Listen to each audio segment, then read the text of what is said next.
দেখে গরুর খামার মনে হলেও এটি আসলে একটি ব্যতিক্রমী আবাসিক হোটেল। স্থানীয়ভাবে পরিচিত এই হোটেলে গরুকে এক রাত রাখতে খরচ করতে হয় ৫০ টাকা। রয়েছে রুম সার্ভিস সহ অতিরিক্ত সুবিধাও। গরু ব্যবসায়ীরা স্বাচ্ছন্দ্যেই রাত্রি যাপনের জন্য তাদের পোষা গরু রাখেন এই হোটেলে। এখানে আমরা রাখি, এখানে পোলাপাইন আছে, এই এরা খাওয়াই দাওয়াই আমাদেরকে করে দেয়, এই গাড়িতে তুলে দেয়। সর্বত মানে সব কষ্টগুলো এরাই করে আর কি। আমরা শুধু হাট থেকে কিনে আনি, এরা কষ্ট করে তুলে দেয়। তাহলে এখানে একটা গরুর প্রতি ওই ৪০ টাকা বা ৫০ টাকা এরকম করে আমরা খরচ দিয়ে দিই আর কি। মানুষের যেমন থাকার জায়গা আছে, হোটেল আছে, এরকম আমাদের গরু হোটেল এটা, বুঝছেন। তা আমরা বিভিন্ন স্থান থেকে গরু কালেকশন করে নিয়ে সেখানে রাখি, এই হোটেলে রাখি। এই হোটেলে রাখার পর এখান থেকে আমরা মনে করেন গরু খাওয়াইতে পারি, সব কিছু মানে সার্ভিস ভালো পাই আর কি মোটামুটি। গরু ব্যবসায়ীরা জানান, রংপুর অঞ্চলের বিভিন্ন হাট থেকে গরু কিনে ঢাকা, চট্টগ্রাম, ফেনী সহ দেশের দক্ষিণাঞ্চলে পাঠানোর আগে তারা এই বিশেষ হোটেলে গবাদি পশু রাখেন। এতে গরু বিশ্রাম পায়, অসুস্থতার ঝুঁকি কমে, আর ব্যবসায়ীদের কাজও সহজ হয়। এখানে গরু রাখলে মানুষ অনেক সুবিধা পায়। এখান থেকে গরু মনে করেন অনেক দেশে যাতায়াত করে। এখান থেকে গরু কক্সবাজার, কুমিল্লা, চিটাগাং যেমন এই ধরনের জায়গায় যায়।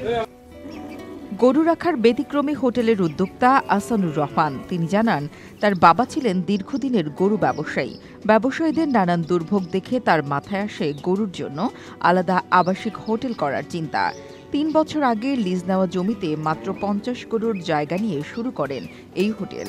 এখন সেটি সম্প্রসারণ করে তৈরি করা হয়েছে ২০০ থেকে ৩০০ গরু রাখার ব্যবস্থা। ভবিষ্যতে নিজস্ব জমিতে আরও আধুনিক মানের শেড সহ বড় পরিসরের গরুর আবাসিক হোটেল নির্মাণের পরিকল্পনাও রয়েছে তার। স্কিন শুষ্করুক্ষ হয়ে যাবে বলে কি বাইরে যাবে না? জাস্ট 1 2 3 4 করো, স্কিনটাকে রিভাইভ করো। এটা হচ্ছে আমার প্রায় ১০ বছর আগের বাবার ব্যবসা। আগে যখন আমরা হাটে বাজারে গরু কিনতাম, হাটে রাখতাম, তো রোদ কিংবা বৃষ্টির কারণে অনেক গরু আমাদের ক্ষয়ক্ষতি হতো, কিংবা ডাইরেক্ট লোড দিয়ে গেলে রাস্তায় গরু ক্লান্ত হয়ে মারা যেত। তাতে আমরা অনেক ক্ষতিগ্রস্ত হতাম এবং আমাদের যেগুলা চিটাগাং, কুমিল্লার ব্যাপারী ছিল এরা অনেক ক্ষতিগ্রস্ত হতো। পরে আমি ওর বাবার সঙ্গে কথাবার্তা বললাম, কথাবার্তা বলে বাবা যদি আমাদের অনেক ব্যাপারী হাতে আছে আমরা একটা খামার দিই, গরু রাখার জন্য আবাসিক হোটেল দিই। বাবার সঙ্গে কথাবার্তা বলে এইটা উদ্যোগ নেওয়া।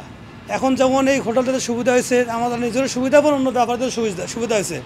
এখন দেখা গেলো ২০ টাকা বা ৩০টা মাল কিনতে আসছে, আপনার আজকে 10টা 15টা মাল কিনলেন, এখানে রাখতেছেন, মালটা রেস্ট দিল, পরে রেস্ট দিয়ে পরে লোড করে গেলে ওই মালের কোনো ক্ষয়ক্ষতি হচ্ছে না।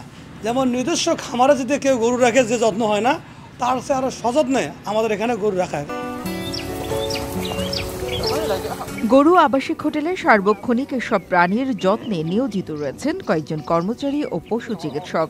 প্রতিদিন সকাল সন্ধ্যায় খাবার দেওয়া, পরিষ্কার পরিচ্ছন্নতা বজায় রাখা এবং গরুর শারীরিক অবস্থা পর্যবেক্ষণ করা হয় নিয়মিত, যাতে নিশ্চিত হয় গরুর আরাম ও সুস্থতা। গুঁড়া, ভুসি, লবণ, আবার হচ্ছে খ্যার খিলাই।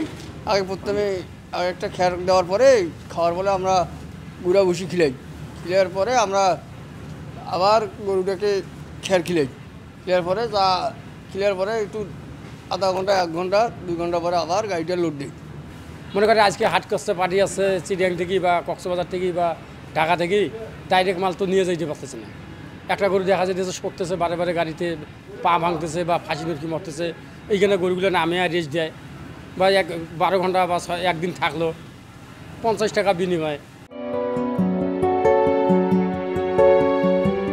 রংপুরের মডার্ন মোড় এলাকায় এই হোটেলকে কেন্দ্র করে তৈরি হচ্ছে কর্মসংস্থানের নতুন সুযোগ। কোরবানির মৌসুমে এখানে বাড়তি ভিড় দেখা যায়, তাই গরু রাখার জন্য বুকিং দিতে হয় আগে থেকেই। খুশবু হাসান রনির পাঠানো তথ্য ও ভিডিও চিত্রে ডেস্ক রিপোর্ট, কালের কণ্ঠ।